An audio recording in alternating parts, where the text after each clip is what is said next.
All right, we are all here, so let's get started.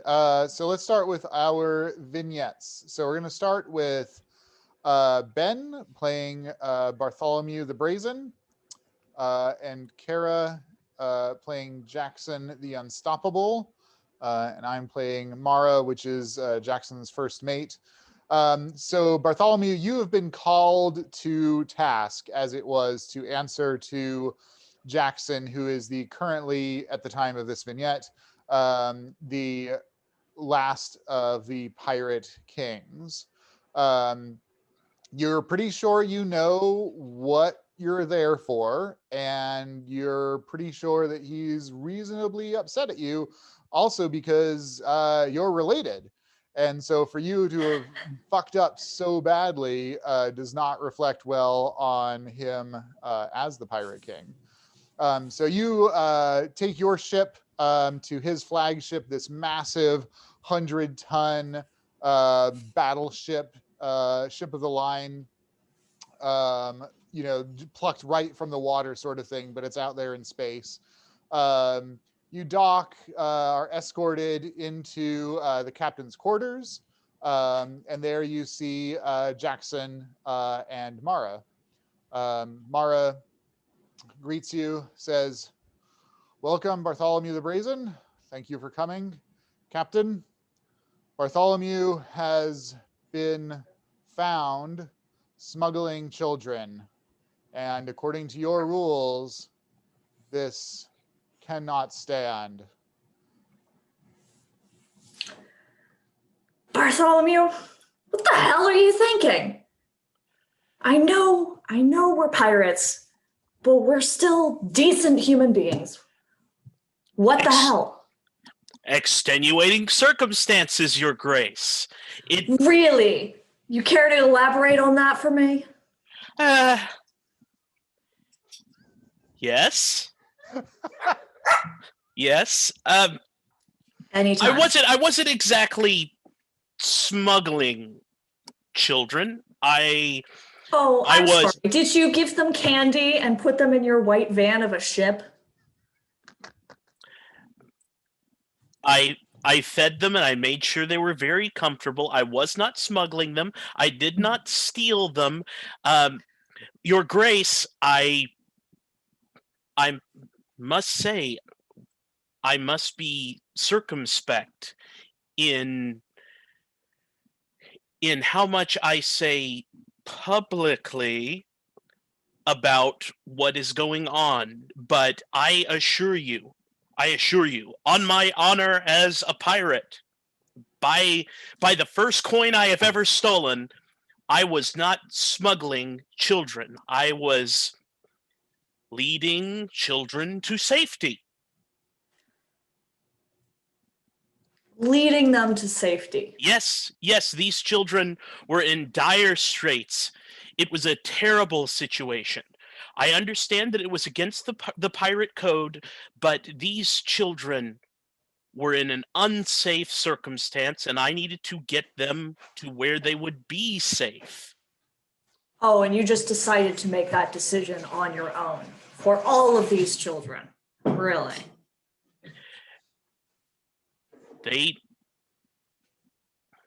Well, yes.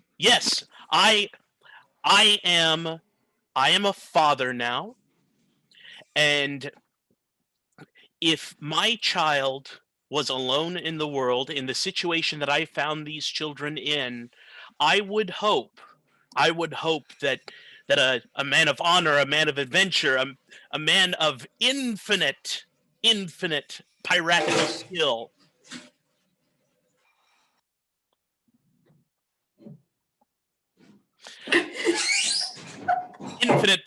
skill would take them from that situation and make sure that they were safe and well. Yes. Look, Bartholomew, it's not like I don't understand where you're coming from, but we've got our own strict rules here. We don't have many rules, but we've got a couple that we have to stick with. And without knowing the rest of the circumstances you're talking about, I'm gonna have to take your coin back. We can't have a pirate lord who's stealing children. Your Grace. Mara crosses the space to Bartholomew and just mutely holds out his hand. Your Grace, if that is your decision, I will abide by it, but I implore you to investigate this further on your own. Investigate this further on your own. I believe deeply that once you find out the truth, you will be returning this to me, so try not to spend it. Take it as a loan then. And Bartholomew leaves the Pirate King's ship in disgrace ever after, having been relieved of his lordship amongst the pirates. Yay, good play. All right, next scene is going to be a little bit complicated, so give me some time to set it up. So Renee, you're playing Althea. Will, you're playing Grull. Everybody else are playing Sahagwin.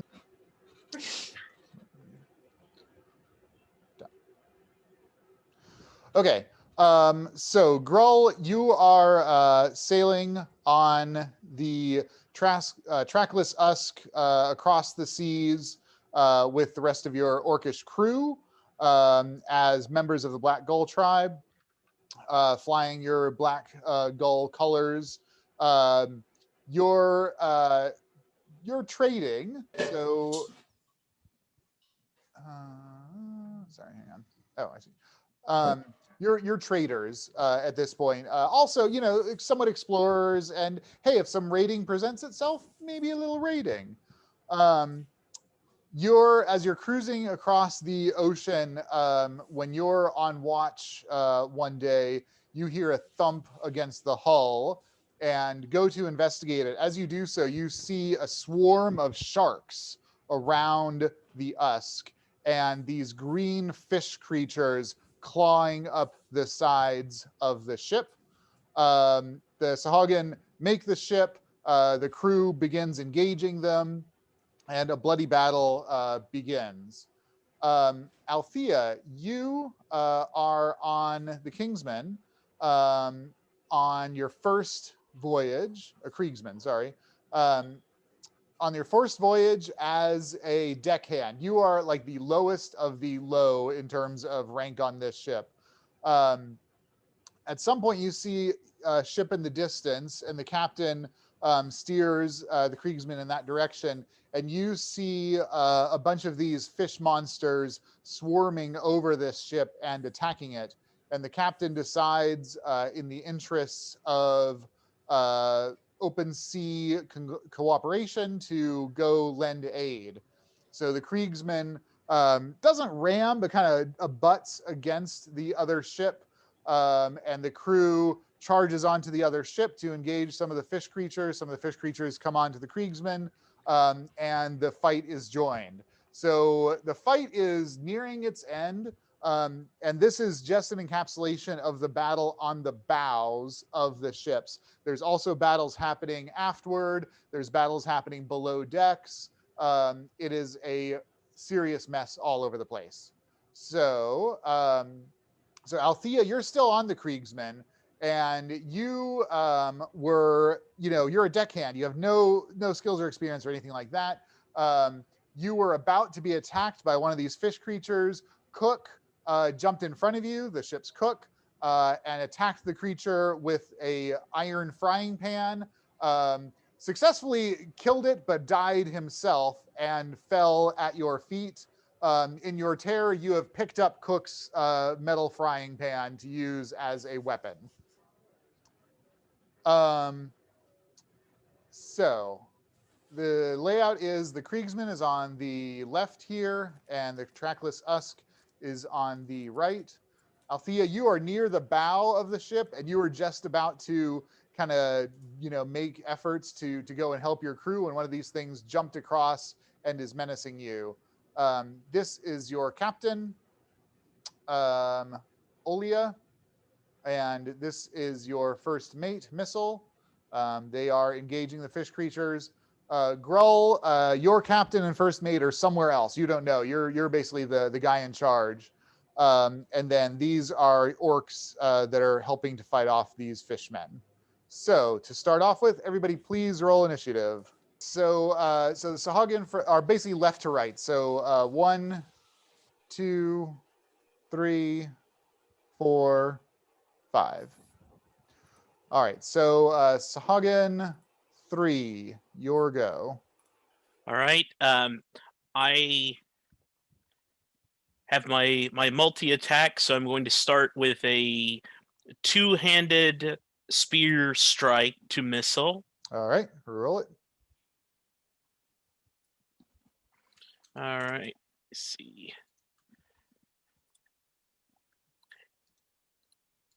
And would that be strength or dex? It should be it's the same either way, yeah. I think. All right, so it's close. 16. 16 hits. All right, that's 5 points of piercing damage. All right. And then followed up with a bite. Yep. Which is a 4. 4 misses. So you stab him and try to bite into him. He takes the spear and kind of pulls it out of himself before you're able to bite him. You definitely damaged him, but he is still up and scrapping. All right, the good guys go. So the captain attacks Sahagin 2 and hits for 5 points of damage. Missile attacks Sahagin 3, misses. The 2 orcs attack Sahagin 4. One of them hits for 5 points of damage.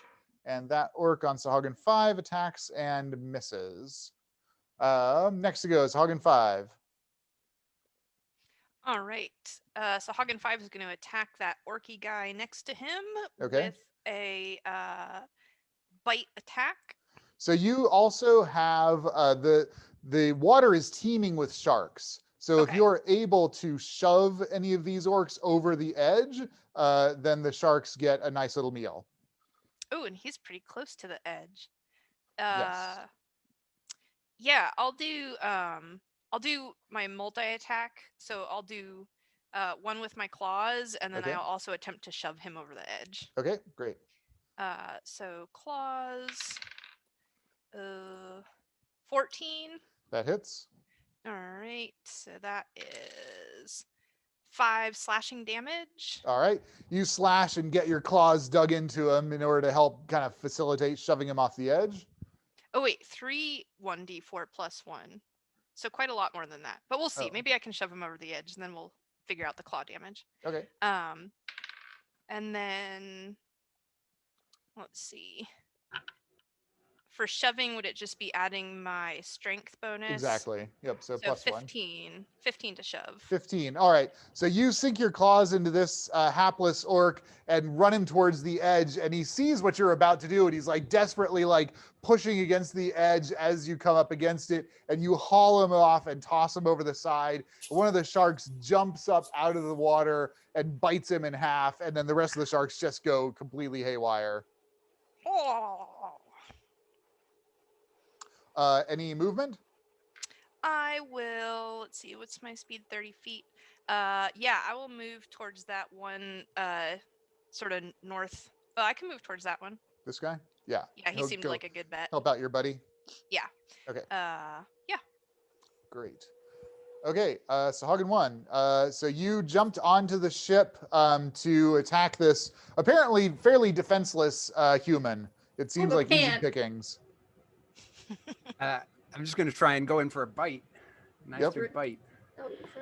That's 14 to hit. That hits. No. All right. So that's going to be 5 points of damage. Okay. And I pull back from the bite and try and do a two-handed stab with the spear. Okay. And that is a 19 to hit. That definitely hits. For 6 points of damage. Man. All right. So, yeah, Althea, you don't remember anything about this in your contract, but this fish man has jumped onto your ship and he like bit into you and then stabbed you through. You are bleeding onto your ship. You're still up and somewhat effective, but obviously seriously injured. Very Grull. Yeah. So can I see Althea and Yes. Sahagrim 1? Easily, yep. Okay. All right. Enraged by what's happened. Oh, being and a Grull, you are raging, as a matter of fact. You're a barbarian. Oh, okay. Angered at an attack on an apparently weak and borderline defenseless creature, my Once warrior's again, honor compels me to frying attack. pan. All right, so closing up. How are you going to jump across the ships here? They're not like, okay, one's butted against the other, right? Correct. Yeah, there's not too much of a gap, and then of course there's the gunwale on each side that's about 3 feet high. Okay, I guess I'm just gonna like hop onto the banister and then superhero landing right in front of the Sahagrim. Okay. All right. Give me an athletics check. You have a +4 since you're raging. Okay. That is a non-natural 20. Ooh. All right. No problem. You hurl yourself over this banister and get yourself in front of this horrible fish monster. You have a battle axe as your main weapon. Okay, I swing it right at the thing's head. Alrighty. Roll to hit. Any mods? You are +6. That is a 21 to hit. Yeah, absolutely hit the thing. Okay, sorry. What's the damage D8 by? D8 +4. D8 +4. Okay.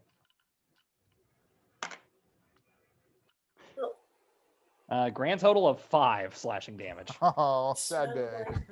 All right, so Hogging 1, 5 points of damage, injured but still up. Althea, you see this huge hulking, like just enraged orc hurl itself over the gunwale to land next to you and hacks at this fish thing with its axe. So, you know, it seems to be helping you, but he's also terrifying looking. Look at the pan, look at the axe, look at the pan, look at the axe. I should give you one of those, and then I'm just gonna whack Sahagrim 1 with my frying pan. All right, roll it. You have a +1. 11. 11, not good enough. Dang. You hit the Sahagrin and it just kind of slides down its scaly skin. It's all wet and slimy and gross. Sahagrin 2.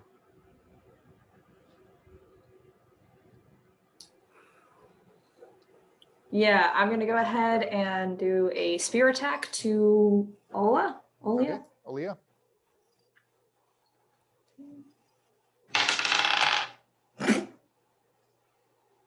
That's a 5 to hit. Okay. Yeah, you're just like, you think you know what this spear is and how to use it, but it's, you know what, it's being you're in air and like you're on a solid surface. Like, this is not your natural environment. This is bullshit that you're scaling up into air to fight these things. You should pull them down in the water.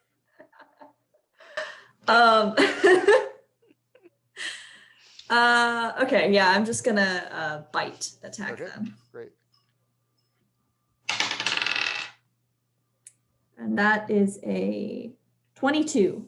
Definitely hits. Roll your damage.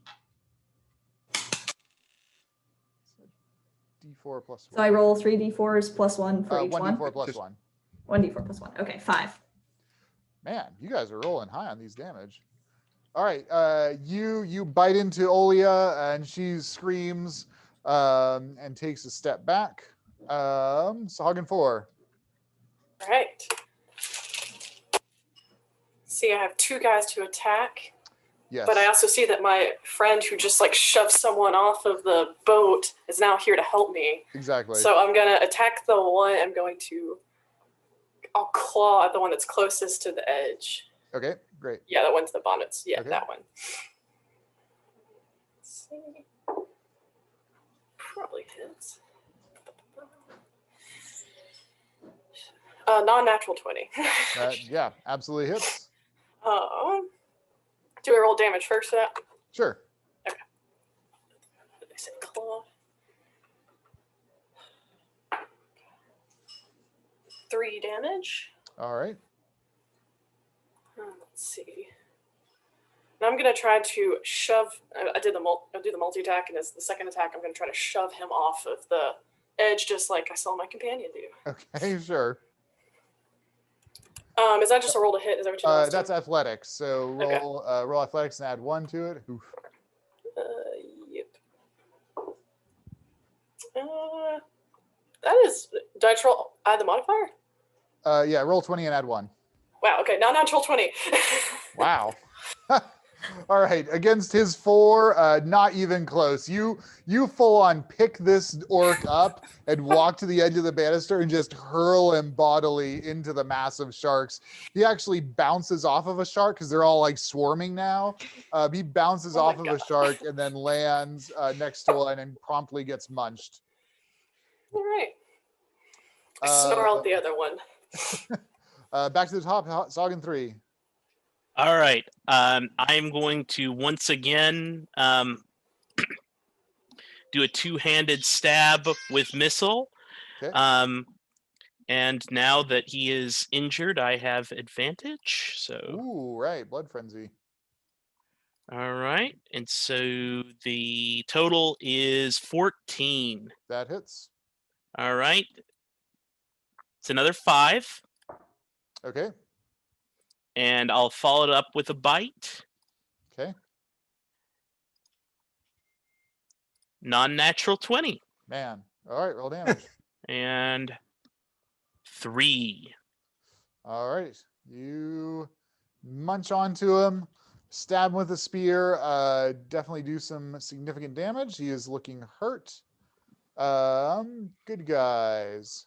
Okay, Olia moves here. She extends her rapier right at Sahagan 2, and a blast of electric lightning arcs through and nails these two Sahagan.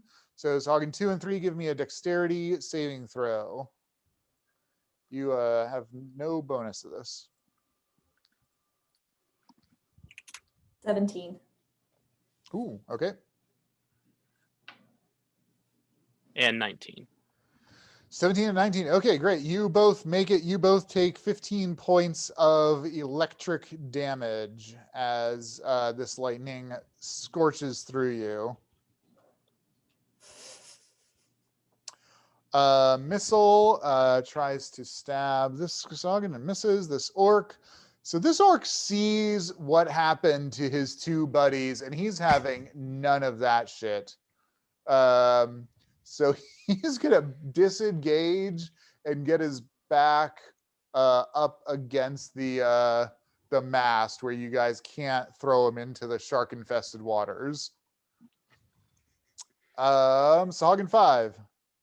Sahagan 5 says shark food in his nasty Sahagan tongue, and attacks the orc up against the mast with a spear attack.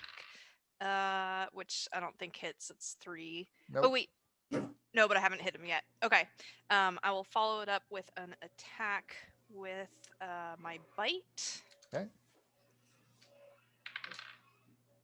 And that is a 5, so that does not hit either. All right. Yeah. No, he's just dodging you. You're trying to get on him and just not able to munch him. Sahagan 1. Seeing that I've successfully injured this person with the frying pan, going for more with that blood frenzy. Getting a 15 to hit with the claws. Okay. Or no, with the bite, I guess. Bite first. And then that's going to be... Oh, geez, 5 damage again. Nice. With the bite. And then going in again with the spear. That's a 15 to hit. That hits. And that is 5 points of damage with the spear. Yeah, Althea drops unconscious to the floor of the deck. Yeah, you're super enraged now. You're very. And he just excited. screams likewise to Sahagan 5, just screaming shark food, but in the like weird fish language. Wait. Okay, Grull. All right, I'm gonna slash with my battle axe at this at Sahagan 1. Yep. Natural 20. Whoo, buddy. All right. Roll 2d8 plus 4.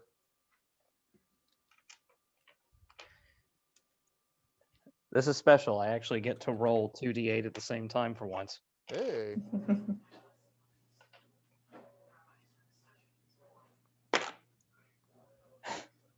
12. 12 points of damage. All right. You cut into this organ, seriously injuring it, blood splattering all over the place. You see the human next to you drop unconscious as you're trying to defeat this fish monster in front of you. Althea, roll a death saving throw for me. That failed. Failed? Yes. Okay, great. Keep track of that. Sahagan 2, you just got lightning bolted from this thing. Yeah, I'm gonna do some stabby. Okay.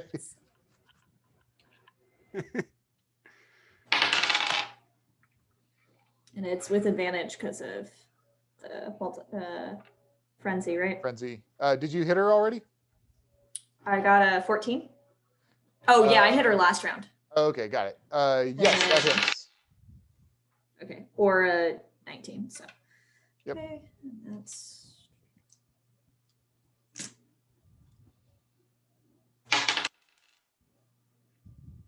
That's 7 damage. 7 more points of damage. Okay. And then I'm gonna bite. All right. Okay, that's a 14. Also a hit. And 2 points of damage. 2 points of damage. All right. Just nick her. Clearly injuring her. She's still up and fighting. Sahagan 4. All right. I'm gonna go attack the one that is like trying to run away from us. Okay, the one that ran up to the mast? Mm-hmm. Okay, great. And has he taken damage? No, I don't think he No, hasn't taken damage yet. He's not. Yep. One lucky little orc.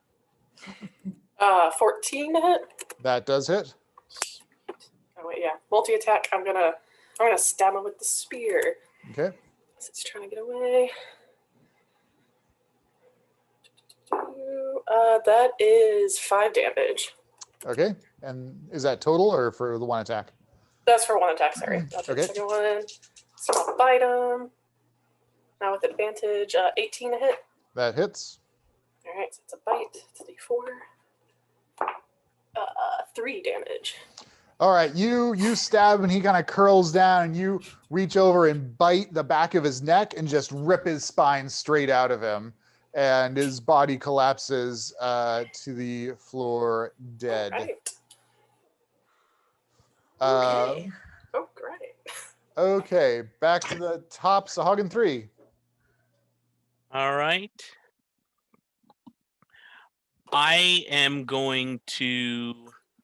Can I disengage back 1 square and attempt a ranged hit with my spear to hopefully dodge the next lightning bolt? For sure, definitely. All right. Oh wait, sorry, no, that would take a disengage unless you want to provoke an attack of opportunity.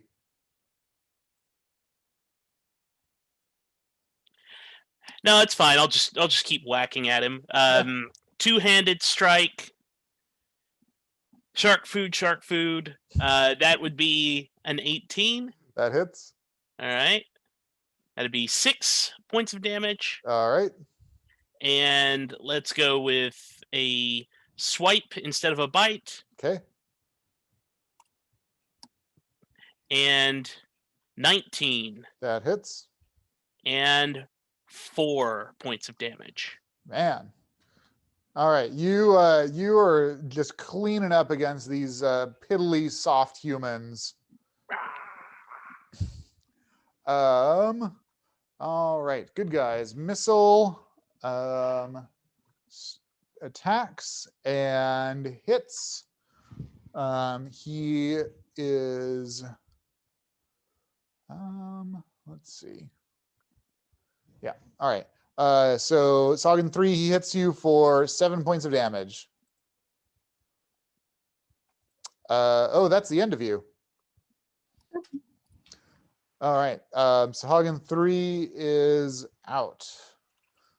Drops to the ground, dying, gasping his last little fishy breaths. Olia stabs that Sahagin for 10 points of damage.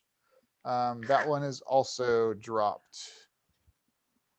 And it's poor little upper ocular movements trying to gasp as it's dying. How sad for the murderous fish people. All the orcs are dead and shark food. Sahagin 5. Sahagin 5 gibbers in fury and runs at Missile, All right. sort of jigging around Sahagin 4. Yep. And attempts to stab Missile with a spear. Missile's taking damage. Yep. Well, that's good. 15. That hits. That is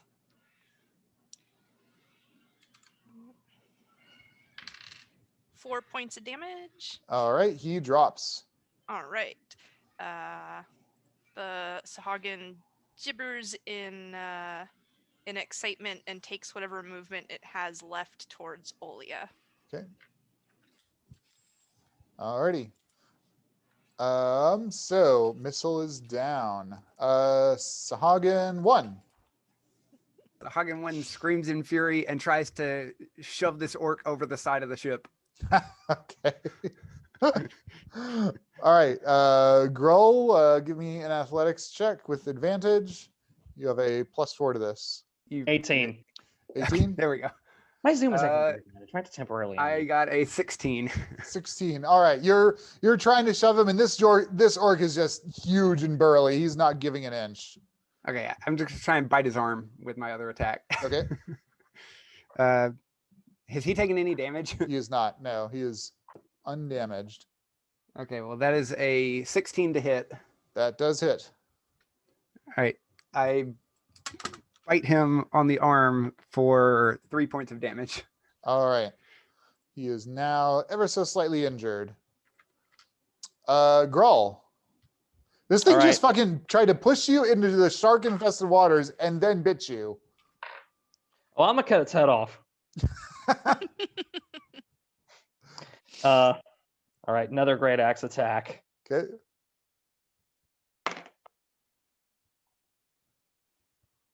Sorry, +6.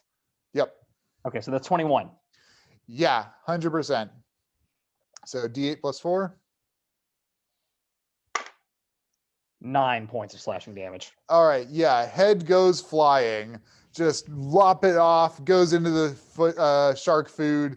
Sharks are super excited. Very happy to get themselves a Sahagin head as well.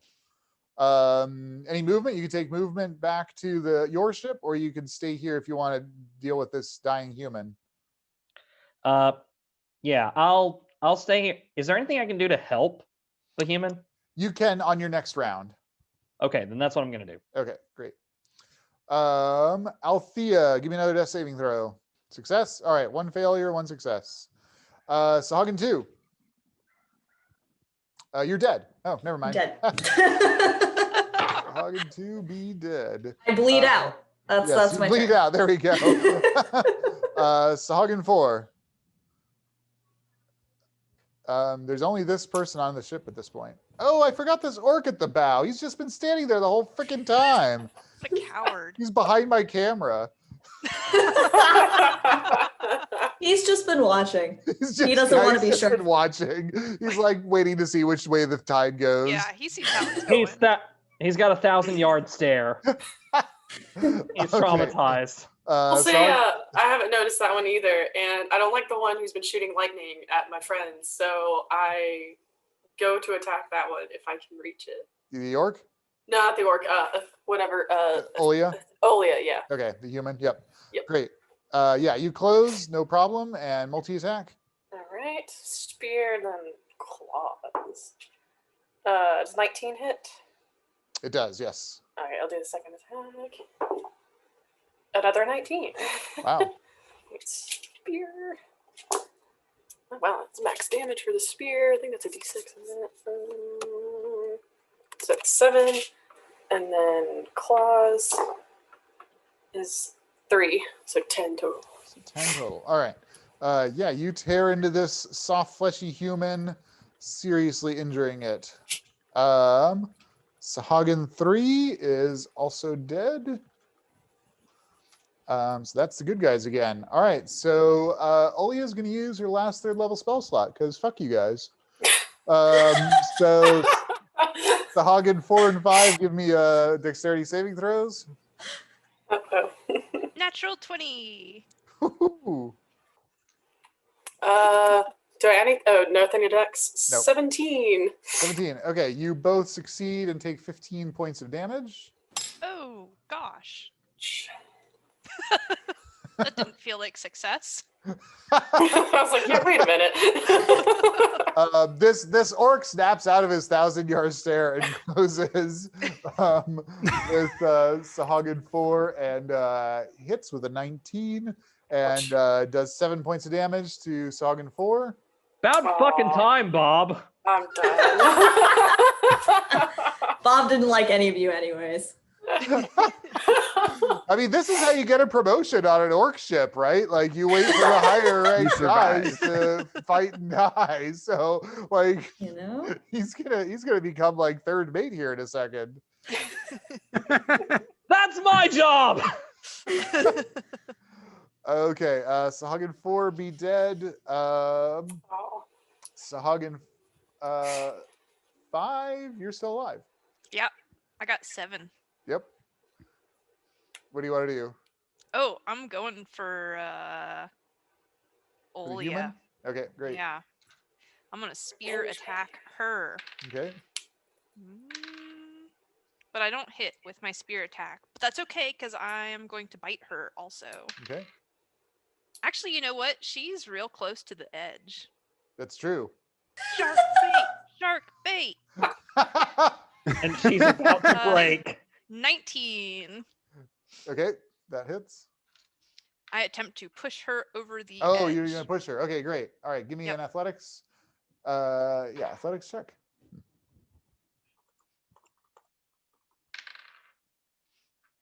15. 15. All right, she got a 16. She is surprisingly sturdy, at least in this moment, pushing back against you. Okay. All right, Sahagin 1 is also dead, right? Yep. So there's just Sahagin 5. Okay, Grull, you want to try to stabilize this human? Go ahead and give me a medicine check. So roll a d20 for me. 7. 7. All right, you're trying to patch the everything up, but she's just bleeding all over the place. Althea, another death save. Ooh, another failure. Another failure. 2 failures, 1 success, and Grikiki will never have been. Wait, is this your mother? That's why I said I feel like Marty McFly, like watching my hand disappear. I didn't put that together that I'm your mom. Oh man, my actions I could have did. really changed something if I had done what I was considering. I was okay, seriously Olia- considering trying to toss her overboard. Olia stabs Sahagin 5 for 7 points of damage. Sahagin 5 is down. All of the Sahagin are, at least this part of the ship, are defeated. In the rest of the ship, the fight is continuing to rage. And Grull, you eventually figure out that the red stuff is supposed to stay in the human, which is a little bit opposite of how you usually do things. But you're able to get the human Wait, stabilized. is Grawl your father? This is their meet cute story? It's a shark-themed romance. I would play that way differently. Coming to theaters in 2021, your newest rom-com, Shark Bait. This was the draft of DreamWorks' Shark Tale that didn't make it. When you failed that first death saving throw, I was like, wait, but then what happens? There's a whole lot of blood for a kids movie. I was afraid we were gonna have to be like, and this is what happened in an alternate timeline. I was seriously this close to trying to using my action to toss the unconscious person overboard. I was this close. Damn, did you know? I did not. I had no idea. I had no idea. I had not put that together yet. I had no idea. I thought your mother's name was just Thea, not and then the owl. That's what she goes by. Yeah, I didn't now. realize into my brain. As an adult, that she did goes not by click Thea. at all. The connection So wasn't there. Eric told me that the meta was that I was supposed to, if not save Althea, to try. Oh, all I know is that I'm a happy-go-lucky new member on the ship. If she died, would you just have been like, but that's okay, because Grikiki's mom is Thea, and this was Althea. Totally different person. They're actually twin sisters. No, I have plans if she, Ooh. because we don't know if she doesn't die, right? We just cut away, and Dun, dun, dun. Roll is trying to do his medicine, but he's a freaking orc barbarian. Like, what do you want? I'm also suspicious that Gear Falcon's dad might have saved me and several other tabaxi. That feels like maybe what happened. Huh. Are we all intertwined somehow? Who can recap? It's been a little while. Who can recap our last game? Somebody Have my who notes. took Sam? notes. I can do a quick recap. It was a heist. Heist. Yes. We did our prep. Getting ready, scoping out the place, debating whether or not we try and steal some tranquilizer, deciding that would bring more bad attention on us, and that was not a good idea. So instead, we stole some thieves' tools. We bought them. We did not steal them. Oh, Gear Falcon asked for them no, nicely and was given and they them. gave them to him free of charge. Yes. Because Not theft. under duress, which is totally A fine. gift. It's still a Yeah. gift. But we did some planning, and then on the actual heist, we split up, sending some of our people to go steal the key from the penthouse, and they were totally not spotted at all by the guards. They definitely were super sneaky. No, they definitely got spotted trying to climb in the window. But they did get the key. Ratha transformed into this crazy panther thing and ran the key over to the shareholder company building where Enid, Aezsh, and Grikiki were in process of they had broken in, stolen a painting, Tarzaned their way around the wall over the pressure plate up into the upstairs. The Aezsh's familiar deftly nimbled their way through the lasers and deactivated them for us. We get in, get the information. Took a little longer than expected because we wanted more information, because more information is better. And we get the key. Ratha delivers the key back to the other crew just in time for them to not get caught, just barely.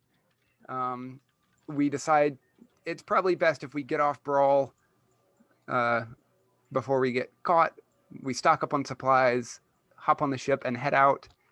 And we decide to take the long route, not the shortcut, dangerous route to Zanzivis IX.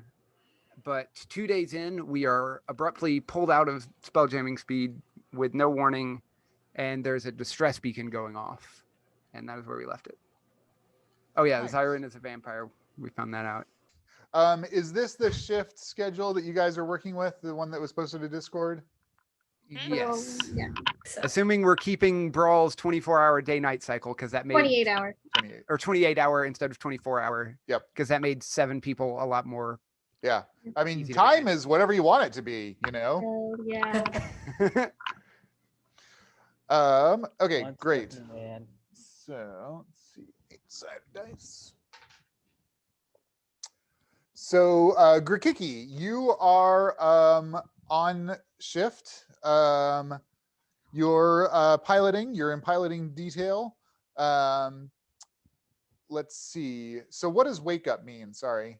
So the way that the schedule works is that at a time there are 4 people awake doing nothing, 1 person piloting, and 2 people are sleeping at each shift. So wake up is that's their first do whatever they want Great. for 4 hours break. So for if Grikiki is piloting, Kida, Belloryn, Falcon, and Ratha are all awake doing whatever, and Aezsh and Enid are snoozing. I see. Got it. Okay.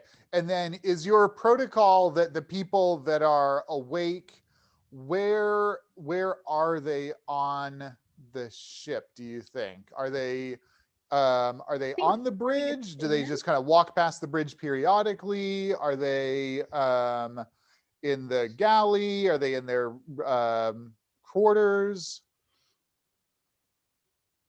I know we were talking about a band at one point. Okay. if I good. just woke up, I'm probably wherever the kitchen is. Okay. Okay. So the default is that you guys are kind of doing your thing, not necessarily on the bridge. Okay. So Grikiki, yeah, you're piloting. You're just kind of like checking out. I don't know what is going through Grikiki's mind as she's in control of this massive spell jamming vessel hurtling through the depths of space at unknowable speeds.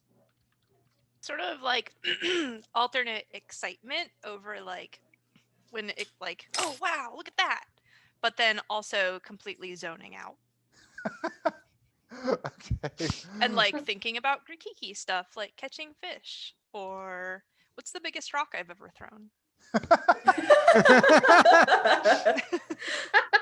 What is? Question. All right. So as you're piloting the ship, just kind of thinking Grikiki thoughts. Yeah, the ship abruptly pulls out of spelljamming speeds, and you see kind of more or less empty darkness in front of you. You don't really see any obstruction that would have caused you to do that, and you see that there is a little blinking light on the communications console. I touch it.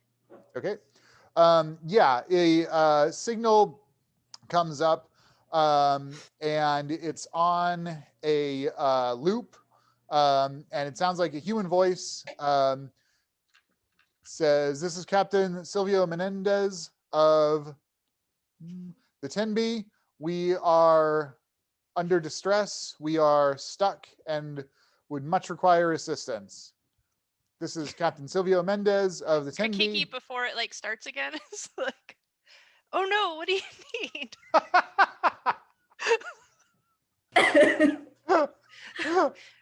But when it starts over, she's like, I know, but what do you need? But eventually she does get Awesome. Who else is awake right now?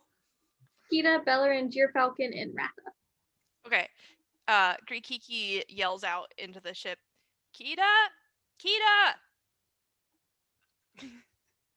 Okay, I can we respond from the ship, or do we just have to go to the break? Yeah, I mean, it's not that. I think it's like 100 feet long. The ship is, so you can definitely hear voice. You can't have a conversation like from the bridge to anywhere else, but you can at least hear people yelling.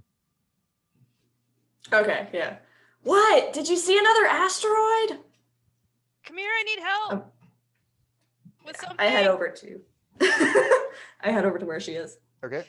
She indicates the distress signal. She's like, I think it's like a automatic distress signal. So don't try talking to it. Why would I? Does it have the coordinates as part of it? Or... It does not send the coordinates, but you know the direction basically. So if you're going ahead, the beacon is off to your left. You don't know the distance. Go ahead and give me a spell jamming intelligence check. I can assist you with that, and we can have advantage if you'd like. That would be great. What's added to Spelljammer again? Is it just intelligence? Your proficiency. Oh, okay. And any intelligence bonus. Right.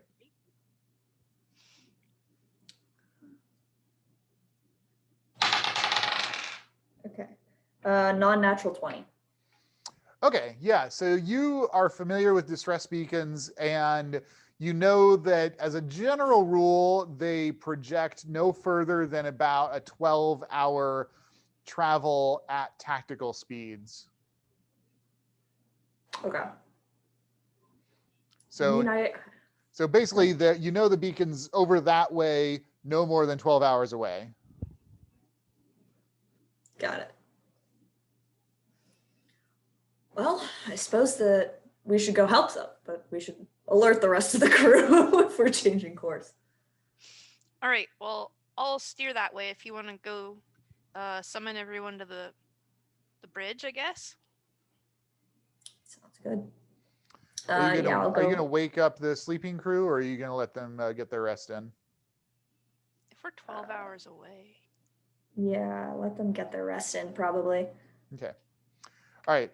So Kida, you go fetch Belloryn, Deerfalcon, and Ratha. What do you tell them? There's been an emergency signal, a distress signal sent our way. It's a little bit off course to the left, but it's a recorded signal, so we're not sure exactly what's wrong. We weren't able to get any further information. There's a tradition among pirates that you do not attack a ship that is emitting a distress beacon. However, if there's anyone alive on that ship, they might be grateful for some assistance. Certain we could always use monetary assistance on our noble goals. And our less than noble ones. What was that? Okay, so you guys make your way to the bridge. Who is taking what role? So Grikiki's still piloting. Who's on other roles like communications and weapons, etc.? I guess I can do gunnery until Grikiki gets finished piloting. Okay. I can do communications. Okay. I'll do engineering. Yep, great. Okay. So you guys turn off your course. Due to the quality of the map that Grikiki made for you, you don't anticipate this is going to be a problem in terms of getting back on track. So you think kind of more or less wherever you find yourself, you can get back to where you are now. And you head off.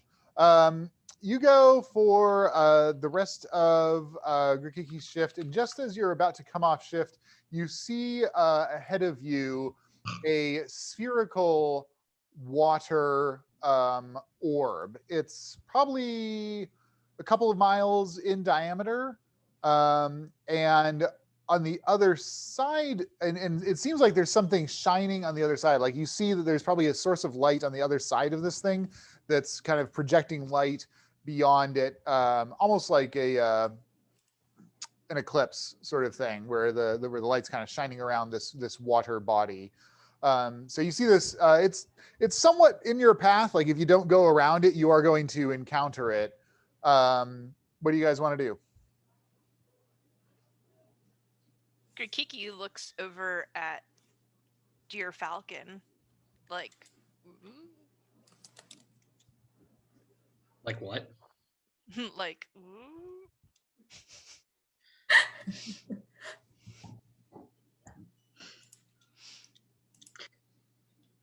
Maybe we should wake up Aezsh. He knows more about water than most people. It is just about the shift change when he would wake up anyways. Yeah, go wake him up. Maybe he would understand what this is.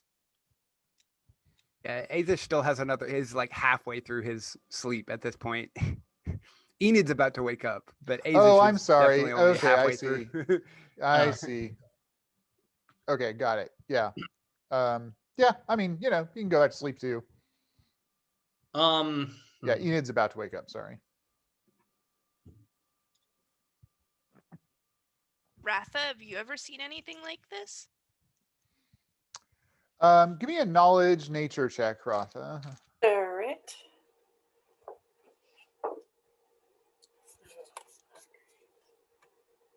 Wait, nature? Yep. Okay. 13? 13? Okay. You see, so it seems like it's made of water, basically. The surface of it is relatively smooth.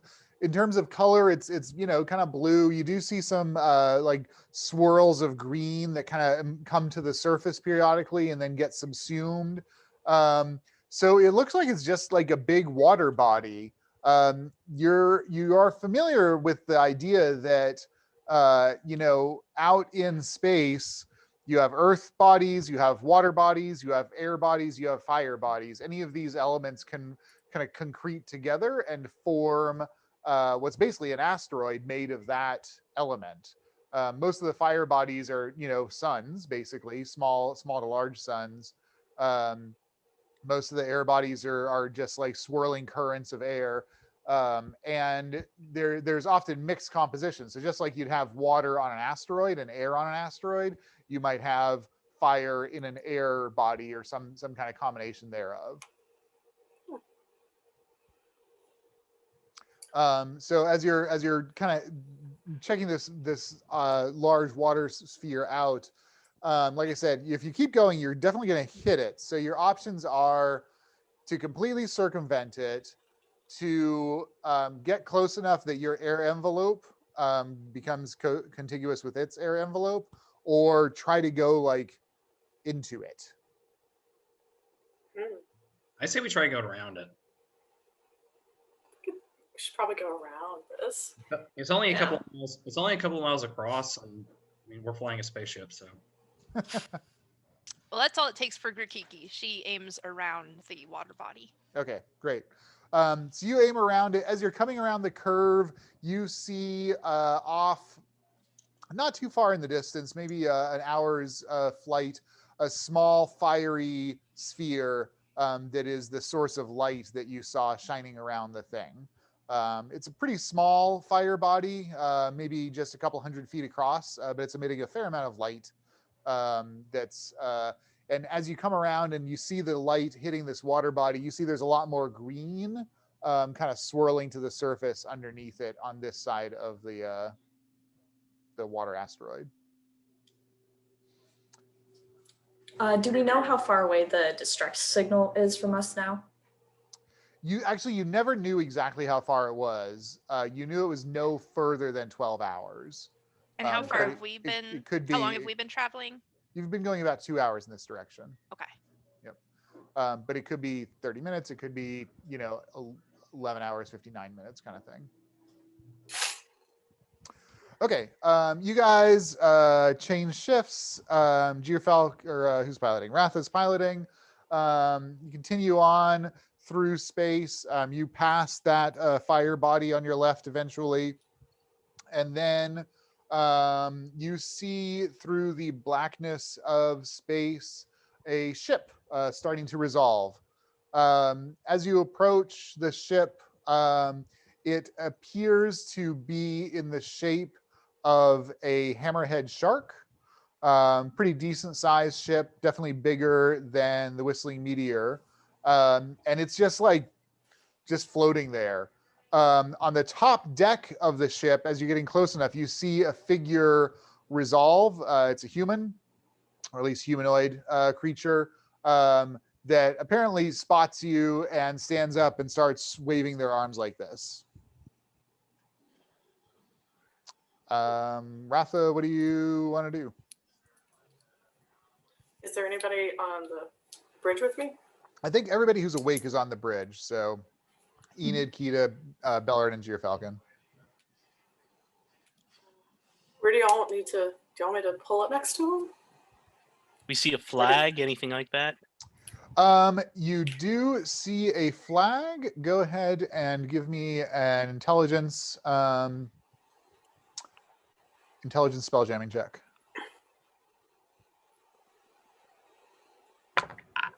All right, 17. 17. It's an insignia which you do not recognize, and especially being Belloryn, you've seen a lot of ships come in and out of Bral. So you're guessing that this is either a very, very small organization or possibly just his own personal insignia.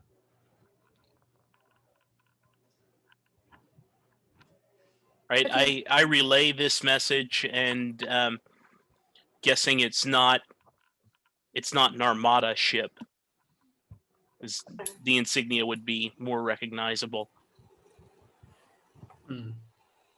Seeing him wave around, does he appear to be sincere in his desperation? Give me an insight check with disadvantage. You guys are pretty far away and you can't. We don't have an enhance on our. No, you guys are definitely in a warship. enhance. This thing is crap for scientific exploration. Oh, dang. Disadvantage. Not the Calypso. Ooh, so that would be a natural 1 for a 4. Yikes. Yeah, difficult to say. I mean, dude's like you're in the middle of nowhere space wise, so dude's just standing there. I mean, it could be a trap. Definitely plausible. Maybe not too close. What's the range of our communication equipment? Pretty much line of sight, so you can absolutely try to hail them at this point. I think that's a good idea, because we're a little too far to engage, and so we've got time to put up shields if we absolutely have to. Okay. All right, Enid, you're on comms. I will. You initiate a hail, and there is no response. No response, Ratha. Could their communications be damaged if they did a stress signal? Or maybe this guy's the only one on the ship. And if he's not on the bridge, we can't hail him. Immediately after you say that, Falcon, you see 2 other people come on to the deck, and the guy stopped waving at this point. They're apparently having a conversation with the guy. The 2 people who came on deck are kind of looking off after you, and the guy who originally spotted you goes back down below decks. How close are you guys going to get close enough to make out who these people are before you get into their air envelope, or are you just trying to keep your distance still pretty far? I guess just because the way sound works, we'd have to get into their air envelope to be able to talk to them, right? Correct. Mm-hmm. Let's see who they are first. Yeah, let's just take it slow. How far away, or how bright and visible could I make a simple prestidigitation message? Oh, kind of air writing sort of thing? Yes. I mean, you would need to get closer than you are now. You guys are still probably maybe a mile or so away from the ship, for it to resolve into anything meaningful. All right. I'm going to continue to just try hailing them every now and then, just to see if anybody ever sits down at the low chair. I will slowly start to approach, but I'm not going to get near their air pocket. Okay. All right. We'll get closer. I'm going to go up to the deck. Yep. And since it's good for an hour, I'm going to put out the word distress ? Okay. Yeah, I mean, you're close enough to see them. So they see that, and you see them both nodding their heads, giving you a thumbs up indication. Do I notice anything? Do I notice damage or anything on their ship as we were approaching, or give me a perception check? Smoke or anything like that? Yeah. Give me a perception check.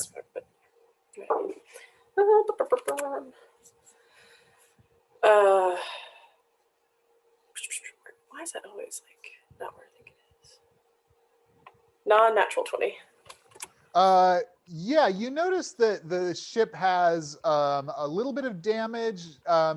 It doesn't look like battle damage. It looks like maybe it took a rough landing at some point, or it hit some debris. It's not very damaged. It's definitely like perfectly sound, but you're able to notice a little bit of that. Definitely not enough to explain a ship being non-functional. All right, I relayed it to everyone. Do you all want me to not get any closer? Because it doesn't look like the ship is that damaged. Is Belloryn back on the bridge now? Belloryn, how long are you gonna? So you said you did your little thing. So I've gotten the. Is a prestidigitation something that I can wipe and recast? This is a cantrip. Yeah. All right, so I'm going to wipe it and now cast comms ? They shake their head and give a thumbs down. All right, I come downstairs and explain that they are in distress. They have no communication. I say we go ahead and get close enough to get into the ear pocket. Same. Let's play it careful. Yes. So we are all ready. Someone swap off weapons with me, and I'll make sure. And just in case, I break open Salamandra's chamber and loader. Okay. I can take weapons. I think that's Dex, right? Yep. Are we waking up poor Grikiki who just went to bed and Aezsh who's halfway through their slumber for this? Think so. Is there like a PA system on the comms unit? There is not. No, it's Dang it, I was gonna just start again. It's screeching. not a big ship, so it's not hard to go and knock on their door. It's just like around the corner. Okay, I'll go wake up Aezsh since we don't sleep in the galley with everybody else. All right. So yeah, the whole crew is on deck. You guys go close enough to merge your air envelope. Is anyone going to be on the top deck when you're doing this? I will, since I made the. Okay. I will. Yeah. So as soon as that happens, a couple of things happen. One, their air envelope was definitely more stale than yours is. Your guys actually quite nice because of the little garden that Ratha has going up on the top deck. So that keeps it pretty replenished. So it's definitely more stale. You get kind of this dry, flinty kind of smell to the air quality as your envelopes mesh. It's not enough to cause a problem for you, but it's definitely a benefit for them. I guess I would say that they get the freshness of your air as you get close enough. The two men on top, one of them is dressed in this nice ruffled shirt, has this thin saber at his hilt, these kind of billowing black pantaloon type pants, and a hat with a white feather sticking out of it. The guy next to him is dressed just in basic kind of tunic and breeches, does not have any armaments on him. The guy with the feathery hat waves at you and smiles, this like very like pleasant, charismatic, just like, yeah, like I'm the guy kind of thing. He says, "Hello, the ship. Thank you. I am Captain Silvio Mendez. I thank you for calling to our distress signal." Can I roll history to see if I know who this guy is?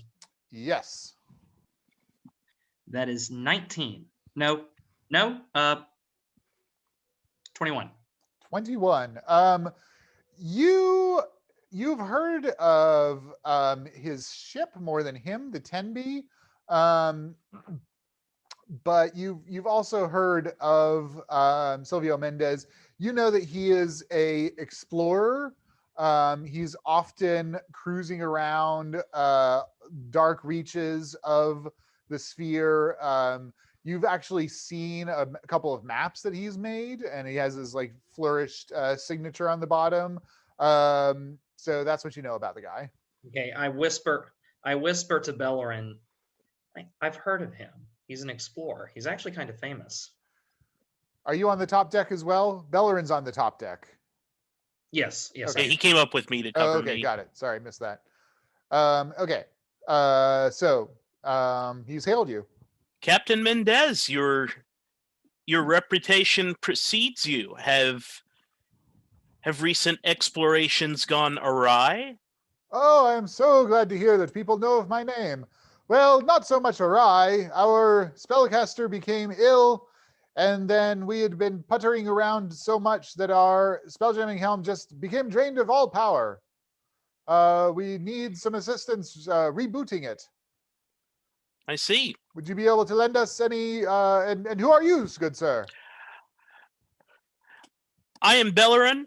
I am a weary traveler like yourself. I think we can help you get back into sailing status. Oh, my good sir, that would be such a blessing. I would love it if you could. We can lower a gangplank, and if your magic user would come across, we would love to have them help us reboot.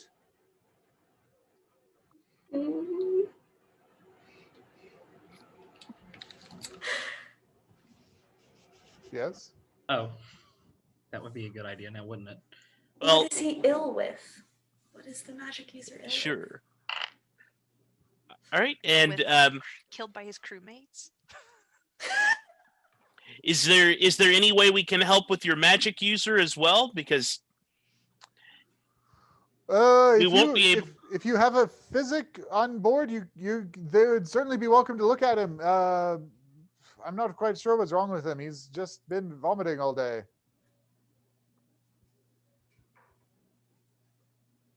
But certainly, if you have a physicer, we'd love to have them look at him. Can I roll insight?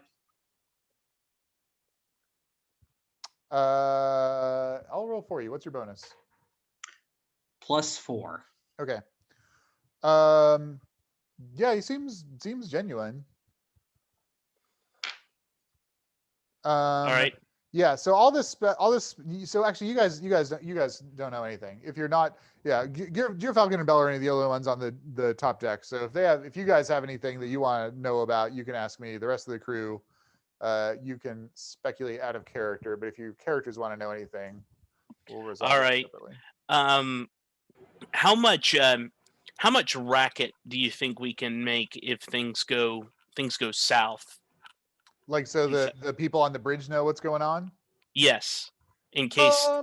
Yeah, I mean, you're on the top deck, so you if you like slammed your foot down on the floor, they might hear it. I don't know. You guys haven't really worked out any kind of like emergency communication system within the ship, though, so it's difficult to know how they would interpret that.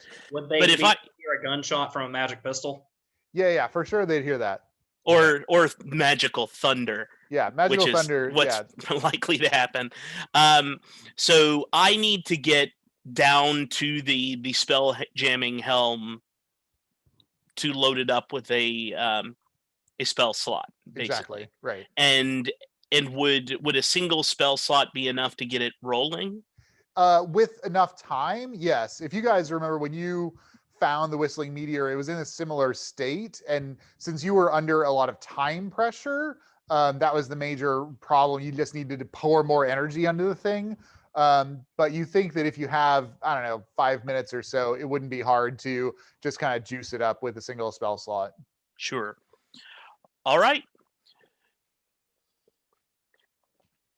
Show us your helm. Okay. I can handle.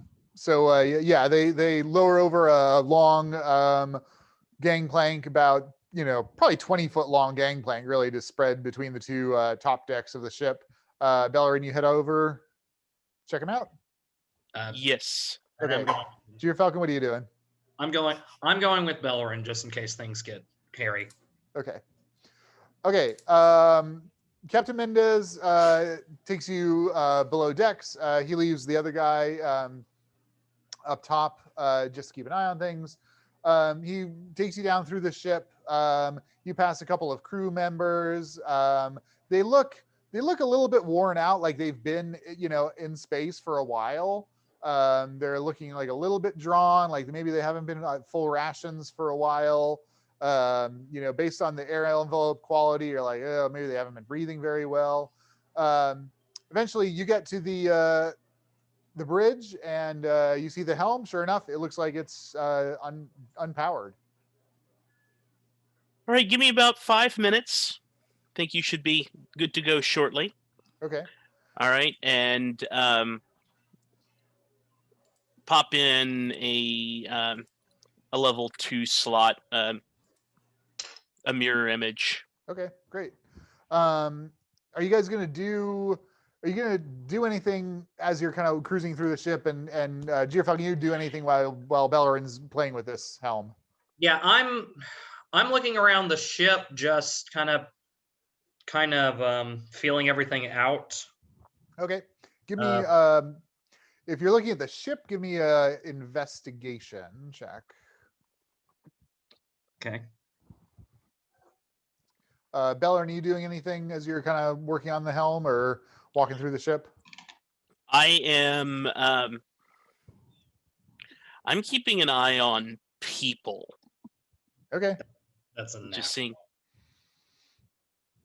on investigation. What was your investigation? That one. That one. Okay. Belloryn, go ahead and give me an insight. All right. Non-natural 20. So, you get the impression that the crew are, they seem a little bit tired. They definitely seem anxious, but they are actually quite hopeful / excited seeing you walking through the ship and having encountered the whistling meteor. They seem really happy. And I don't relieved. sense any kind of desperation that may precede an act outside of a moral code. No. Okay. It looks like they've been. You guess that they've probably been without power for a few days, not for much longer than that. All right. And keep it working. Okay, so you pour your second level spell slot in. You get the helm. You start to see the little purple twinkling sparks appear, and Captain Mendez is like, "Oh, wonderful!" He grabs you, gives you a kiss on each cheek. Thank you, sir. Oh, you're very welcome. Please come. Let me offer you some refreshment, and we have found treasures on our journey. We would love to offer you a reward for helping. Wonderful. I if nothing else, I'm curious to see what you've seen. Yes, please. He walks you into a pretty decent sized map room. There's maps all over the place. These maps alone are a remarkable treasure. It would take you a long time to do anything meaningful with them. But he has 3 pouches that he produces from a chest and puts them down on the table. He says, "Please, we would love to share one of these treasures with you." He opens them up, and each of the pouches contains some dust. There's sapphire, emerald, and diamond dust in the pouches. Now, you and the other magic users, Aezsh, Enid, Ratha, Belloryn, you have all been talking about, you've got 3 weeks to get to Zanzivis IX, and you've been talking about putting together something, a magical item, and one of these dusts would be a really useful component in that process. And depending on which one you choose will kind of shape what the item function is. So the sapphire dust would be helpful if you're creating some kind of offensive item. The emerald would be useful if you're creating some kind of defensive item.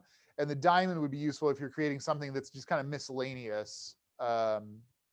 So which of these do you want to take Captain Mendez up on? All right. We discussed a lot of options, yes. Primarily focusing to get something or make something for Kida. Did you have a favorite out of those options that we made or that we suggested for you in the Discord? I really liked the gloves that let me do an opportunity attack as a free action. Those are really cool. Yeah. Okay, so it sounds like I'll need something with some offensive capabilities to it. So was that the emerald dust? The sapphire. Sapphire. Okay. That sapphire dust is going to be most useful in an experiment I had in mind. Oh, well, my good sir, it is yours. He hands it over to you, claps you on the back. Thank you again so much. I can't say enough good things. And tell me, what is the name of your ship? Our ship is the Whistling Meteor.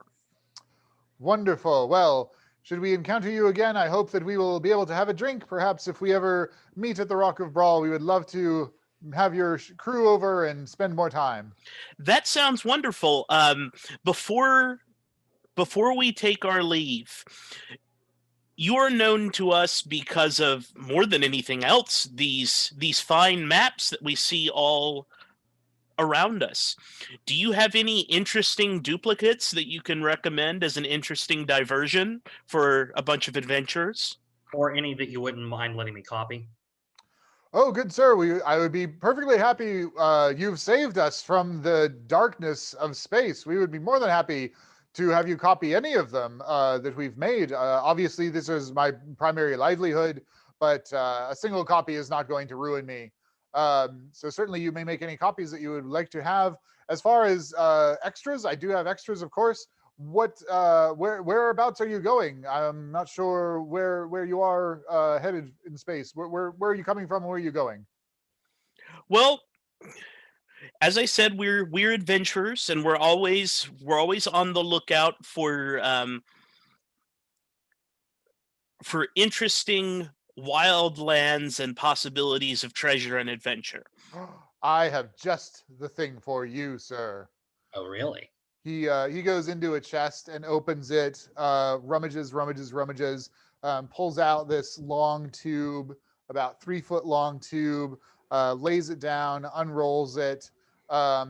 It's a fairly detailed star map.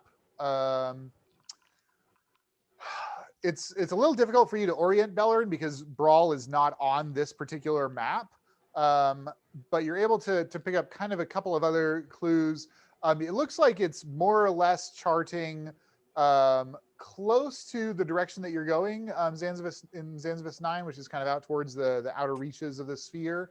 And he points to an asteroid and he says, "Here, good sir, are some very interesting ruins that I discovered. We did not explore them in depth, but I imagine for adventurers such as yourself, there could be wonderful adventure to be had there." Wonderful. Now, is this a copy? Do you have more Indeed, than one yes, of I have. Wonderful. I have duplicates. This one you may have. Wonderful. And one other that we might like to copy. Are you familiar at all with any of the Andrillan Empire sort of plantations or work farms or mines or anything like that? We have a fascination with that culture, and would want to see where they produce much of their empire's wealth. Yes, of course. I mean, the Antillan Empire is one of the most well-mapped areas of space. So I have a whole map of the empire, of course, as any well-traveled star merchant would. It will take some time to copy if you wish to make a copy, but I don't spend much time in the empire because, of course, it's all charted, which doesn't mean anything to me. Sure. It could mean something to us as far as our interests, but just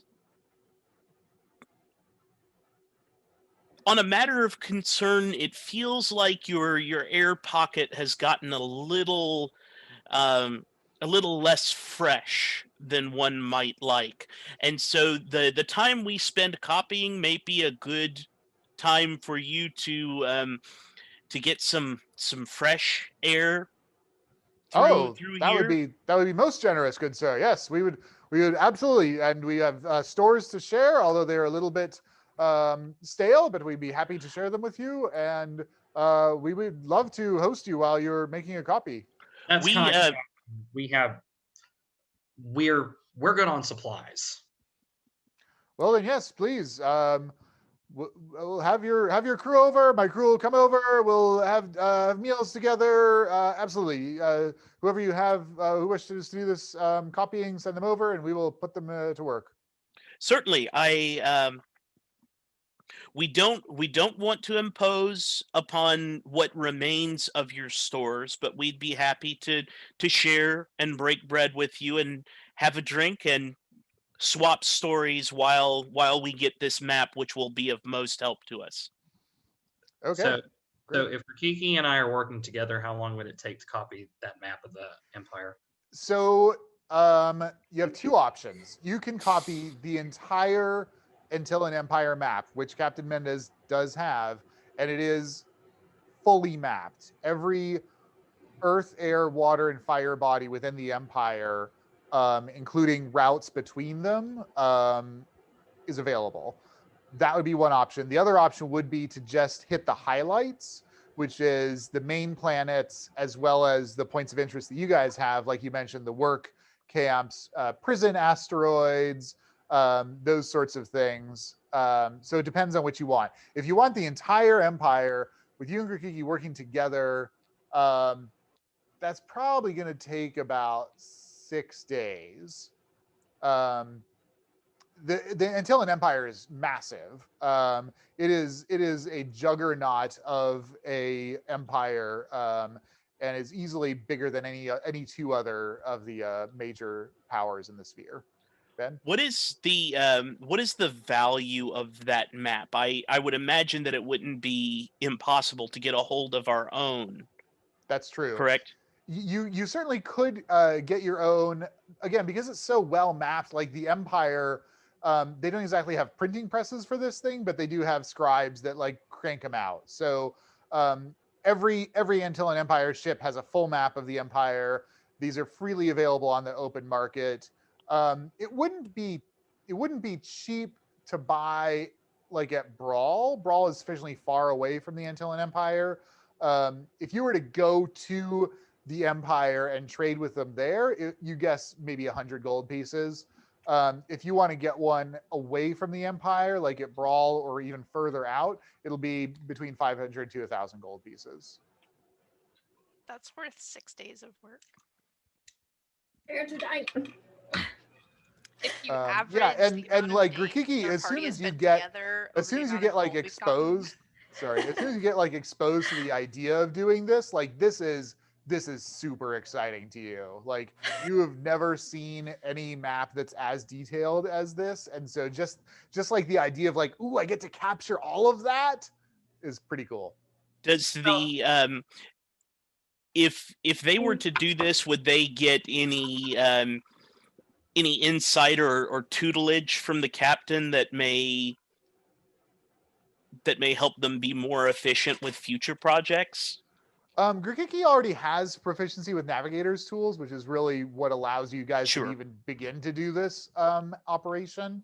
It just copying this one map is not going to be sufficient for Gyrfalcon to get all the ins and outs of using navigator's tools successfully. It'll definitely go in the right direction. If you wanted to stay and copy like a lot of his maps, if you wanted to spend like a month, Captain Mendez is happy for you guys to just be like chilling in the middle of nowhere space and copying maps and swapping stories. Like that is this man's like bread and butter. So if you want to spend like a month copying a bunch of maps, you could do that. You would, one, get a lot of maps, and two, Gyrfalcon would then be able to be reasonably proficient with the navigator's tools. And three, Aezsh and Enid would be upset. Yes. Enid and Well- Aezsh's parents definitely dead. Well, Definitely. well, also we would probably be a lot worse off because we've got 6 weeks worth of supplies and it's still almost 3 weeks to Brawl to Yep. Zanzivis.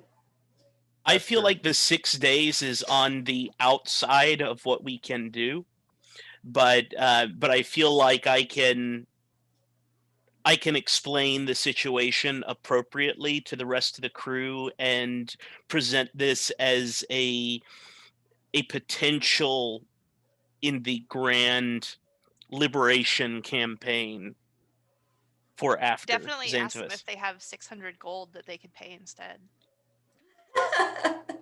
If they don't want to spend 6 days here. I would like to see my mother and father alive again. Oh, and then I'm Do they sorry, I have didn't tell you the 600 other gold? option. If you just want a map that hits the highlights, i.e. the major planets, and then the places where they're like work encampments, etc., that would just be like a day.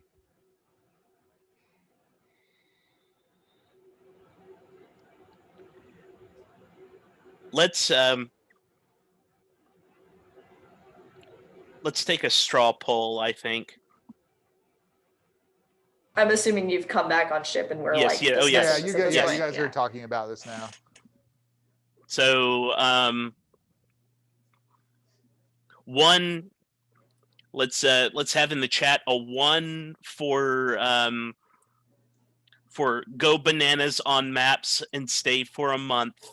2 for 6 days for this single valuable map, or 3 for 1 day for the highlights and then book it to Zanzivis. Or 4, book it to Zanzivis. No map. Okay. Yeah, I know it's not gonna win, but that's what I'm voting for.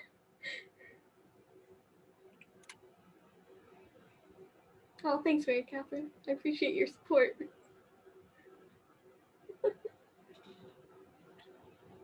All right. So Looks like an overwhelming vote. Dang. the consensus is a day for the highlights and to get us started on our journey, and we'll keep an eye out for a more complete one that we can appropriate later. Okay. I also think it'll be nice to spend a day on the ship since they're explorers, and kind of, I think we've had some other things we're curious about as we've been going around, so kind of asking around with the crew and the captain. Yeah, so you guys chat, you have meals together, the crew is very excited and welcoming. They come over to the Whistling Meteor, they show you their ship. So their ship is quite a lot bigger than the Whistling Meteor. It's about 40-ton hammerhead ship. Although it has defensive and offensive capabilities, it's clearly not designed for that. You think that even though it's a lot bigger than the Whistling Meteor, that you guys still might mop them up in an actual fight. It's definitely an exploration ship. They explained that the dings and stuff that you saw were like bad landings that they had, and like cruising through asteroid fields, and like their shields were taking too much damage and the ship took damage. So yeah, it sounds like these guys just like they find a blank spot and they go there. So what kinds of things do you want to know about or talk to them about? I would like to ask him, have you heard any, the captain specifically, have you heard any news about Zanzivis IX? It's near here. Yes. Yes, it's a very small asteroid. We pass through it every now and then because the company gives us pretty fair rates on fresh air, especially out in the middle of this nowhere back end part of the sphere that we sometimes end up at. Yeah, we passed by maybe a month or two ago. It looks like the company abandoned it. There were no lights there. We made a stop, replenished our air. We wanted to offer to deal with people, but there was no one there. Did you go into the... No, we did not touch down. There was something on the surface of the asteroid, something moving. We're like, nope, not gonna do that. On the surface. And I'll go tell Aezsh, like, Aezsh, there was something on the surface, and we know that they would never be on the surface. What are they doing outside? I don't think it was people. Oh yeah, it's definitely not people. And if the rest of you are here, the thing about Zanzivis, no one's allowed on the surface. Yeah, you don't go outside. You don't go outside. That's just the rule. You don't go outside. That's like the biggest rule there. Allowed on the surface? The only thing on the asteroid is the mining colony. It's completely owned by the shareholder everybody company. everybody There's lives no inside towns. Yeah, we live inside the asteroid. Asteroid. You don't go outside on the You surface don't of the go asteroid. outside. You live in the rock. You only have the only people who go outside are the miners to get to the entrance. Yeah, they the just mine. go outside long enough to get to the mine entrance, and then they're back inside. I don't know why there would be something running around on the outside. Also, no lights on that's not good. The entire place is lit up by the shareholder company to create our artificial days and nights, since there's not a natural cycle with the sun. So it's normally lit up.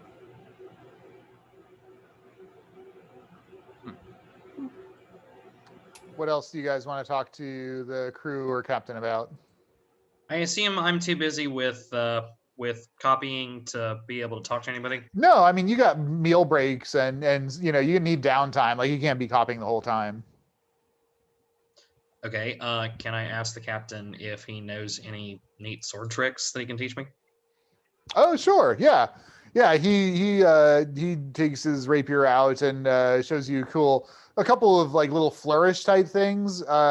You realize that this is maybe not going to be super effective, but actually, now that you think about it, like it looks like he probably has like some clever ways to like slip up under the armpit for like sensitive points and that sort of thing. So you guys actually kind of trade some tips and techniques for hitting soft, juicy bits. Very cool. I'd like to ask the captain if he'd seen, and I'd show him like the rose symbol I have, and if he's seen any tabaxi outside of the Antillean Empire on his travels. Okay, very cool. Hang on a second. Let me bring those notes up.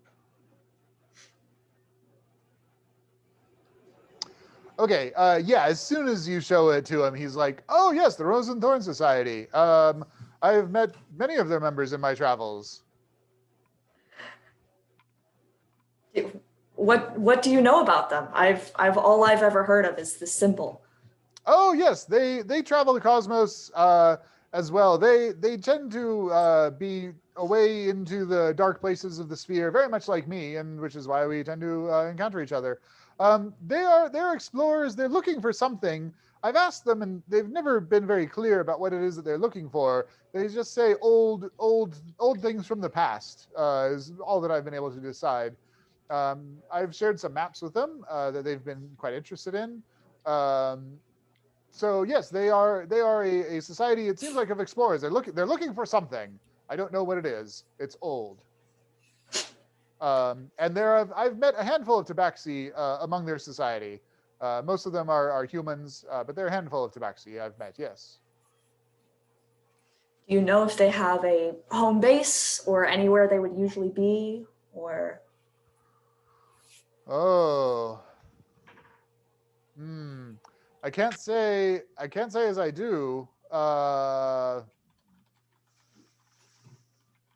No, the ones that I've talked to, they've all been fairly independent, it seems like, although they obviously, when they run across each other, they seem pleasant. But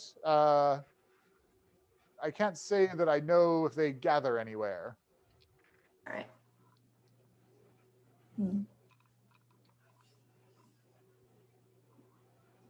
Oh, I guess I don't know if he would know this, but does he know anything about the history of like how a lot of the tabaxis became enslaved by the Antillean Empire? I do not know very much of that. I just know that except for the handful that I've met through the Rose and Thorn Society, I don't know that I've ever met one that was not an Antillean slave before you, of course. As far as I know, it's been ever since the Antillean Empire was founded. I mean, I believe that the tabaxi were one of the main reasons that the Antilleans were able to craft an empire out of a handful of planets. It seems like their use of the tabaxi was part and parcel of that rise of the empire, which I'm not much of a historian, but it was, several thousand years ago. I see that you have an elf on board. She's maybe not very old, but surely her people would know quite a lot more about the history because they were, of course, there.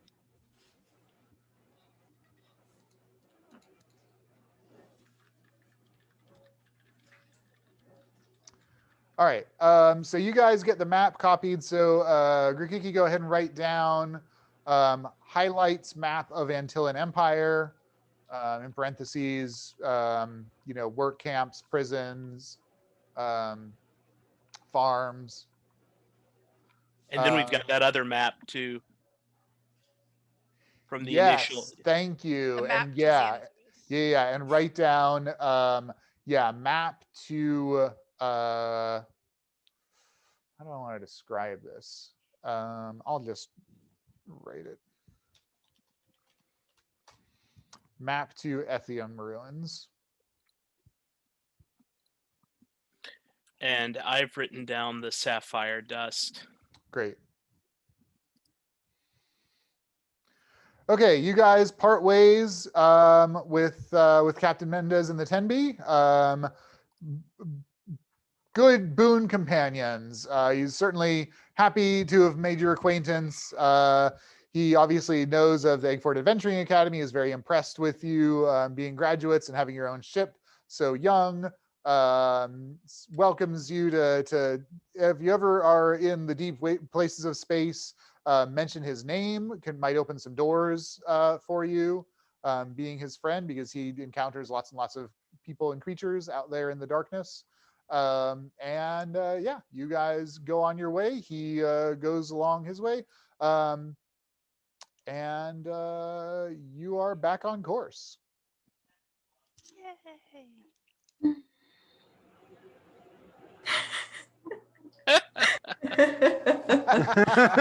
Watch the hell out of it.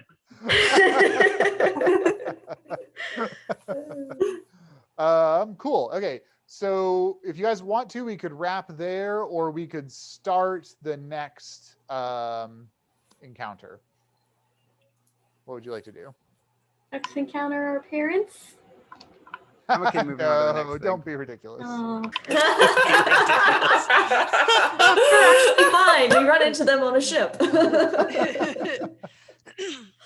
are you guys feeling? Do you want to wrap now or go a little longer? Yeah, for whatever. I'm good to go happy longer. Either way. Always ready for D&D. Okay. Ben? I will have to wrap at 8, but I can go right to the bell. Okay, great. Okay, so you guys get back on track, hurtling through the darkness in the direction of Zanzivis IX. So that was about 2 days out. You took about a day detour. So you guys continue pretty much uninterrupted for the next 5 days. So you're 8 days away from Brawl, and it is shift number 4. So Enid is piloting. Geofalcon, Ratha, Grikiki, and Aezsh are around and about on the ship. Is anybody on the bridge with Enid? Kiki will be. Grikiki, I will be. Aezsh? Okay, great.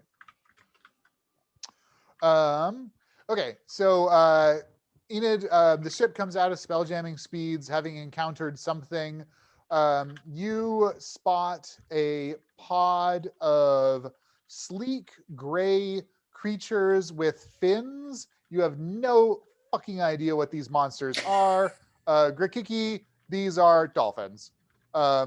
There's a pod of about 20 dolphins about a mile in front of the ship. They're kind of spread out, and there is this huge, probably 30-foot diameter sphere that they are tossing back and forth amongst each other, apparently playing with this sphere. And you all, that's about a mile away. As you guys get closer, you see that within the sphere, there is a wooden floor on the bottom quarter of the sphere. And standing in the sphere is a tall, elegant-looking elfin woman. She's And just being volleyballed between dolphins. Volleyball, exactly. It doesn't seem to be disturbing like the interior of the sphere. Like this woman is just doing her thing within the sphere, completely oblivious to what's happening outside of it. Is it apparent at all how the dolphins are breathing? No. No. Grikiki like runs to the window and is like, "Dolphins!" So excited. Excellent. Do we need to worry about these dolphins? No, but they're normally in the water. So how are they in space? I don't know. I've never been in space. I mean, until now. Like in the distance, you hear Ratha squealing, like, "Oh my God, space dolphin!" Or do we hear her squealing like? Space dolphin. Okay, great. We will call it there, and you guys can decide if you want to investigate the sphere next game. Hey. You shift new things. Thanks for game off. Yeah. Yeah, that was good. Yeah. Oh, thank you guys. I really enjoyed it. Yay. Yeah, I hope the vignettes took, a fair bit of time, but we haven't had a Grikiki vignette for a long time, and I wanted to lean into that. Sorry, I didn't realize. I literally did not realize it was a vignette for Grikiki's parents until the very end when that was said explicitly. I was like, this has to be related somehow, but I don't recognize any of these characters. I had thought that this was going to be the distress signal, and we were seeing what we were about to come to. That's what I thought. Like we were going to come to the wreckage of this battle. We almost had to completely retcon Grikiki. To be like, and Plot twist. totally unrelated characters in that vignette. No, this is now a time travel campaign. We're going back in time to save Grikiki. And her younger sister, who is also named Althea. No, don't you get it? It's like I said in our game 0. It's Dragon Ball Z rules. Alternate timelines. Yeah. Go back in history, you change something, you split 2 timelines where something weird happens that didn't happen. I had full confidence it would work out, but if it hadn't, I mean, that's why it's fascinating. Like, I think that would be some really interesting storytelling if she had been tossed into the shark-infested waters, or something else would have happened, and nonetheless, Grikiki gets made out of this relationship. So, and Grikiki wakes up in a cold sweat. Yeah. What a nightmare! The sharks all give birth, like wide birth, to her mother's body, and it turns out she's the queen of sharks. That's what I'm trying to find an image that I want to share with you guys. All kinds of twists are possible. Althea's had some rough times. That's what I like about this. Just said, Aquaman rose out of the water. Oh wait, I know. Does your mother still use a frying pan with such dangerous skill while you're growing up? Yeah. Yep. You only need to be spanked once. And on that note, all right, we'll wrap, guys. Thank you very much for the game. Had a lot of fun. See you next time. Yeah. Have a great week, everybody. That was great. Bye. Bye all.